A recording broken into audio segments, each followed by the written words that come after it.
বৈষম্য বিরোধী আন্দোলন নাটকীয় মোড় নেয় ২৮শে জুলাই। ডিবি হেফাজতে থাকা ৬ সমন্বয়কের কাছ থেকে জোর করে আদায় করা হয় আন্দোলন প্রত্যাহারের ভিডিও বার্তা। সে সময় আন্দোলন চালিয়ে যাওয়ার দায়িত্ব এসে পড়ে আটক না হওয়া সমন্বয়কের ওপর। তাদের পরিকল্পনা ছিল অন্যরা যদি আপোষও করে ফেলে পিছুপা হবেন না তারা।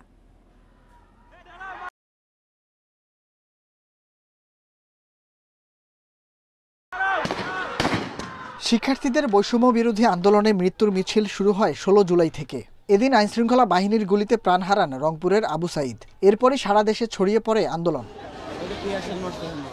আন্দোলন বন্ধে শুরু থেকেই নানাভাবে চাপ দেয় তৎকালীন সরকার। গোয়েন্দা নজরে ছিলেন সম্মুখ সারির সমন্বয়করা। ২৬ জুলাই নাহিদ, হাসনাত, সার্জিস, আসিফ সহ ৬ জনকে তুলে নেয় ডিবি। জোর করে আদায় করা হয় আন্দোলন প্রত্যাহারের ভিডিও বার্তা। তাছাড়া রাষ্ট্রীয় স্থাপনে তবে ডিবি কার্যালয় থেকে এমন বার্তা মেনে নেননি বাইরের সমন্বয়করা। শুরু করেন আবারও মানুষকে আন্দোলনে সম্পৃক্ত করার কাজ। যখনই কোনো মুভমেন্ট করতাম তখন বলা ছিল যে মাঠে থাকবে সে লিডার, যে মাঠের বাইরে গেছে সে লিডার না। এটা হলো কি আমাদের মুভমেন্টের স্ট্র্যাটেজি। দায়িত্ব আসলে তো ওই সময়ের ভিতরে হলো গিয়ে কাউকে না কাউকে নিতে হবে।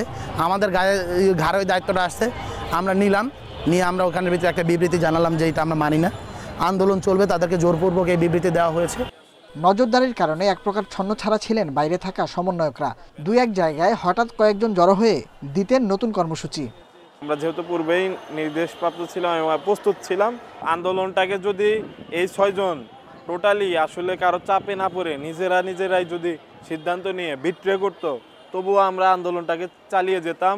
এবং এই আন্দোলনটাকে যে কেউ যদি আমাদের থেকে সরে দাঁড়াতো, আমরা সামনেই থাকতাম এবং আমরা এই আন্দোলনটাকে লিড করতাম। এদের কর্মকাণ্ডেই ফের চাঙ্গা হয় আন্দোলন, যার ফলে আটকের ৩২ ঘন্টা পর মুক্ত হন ৬ সমন্বয়ক।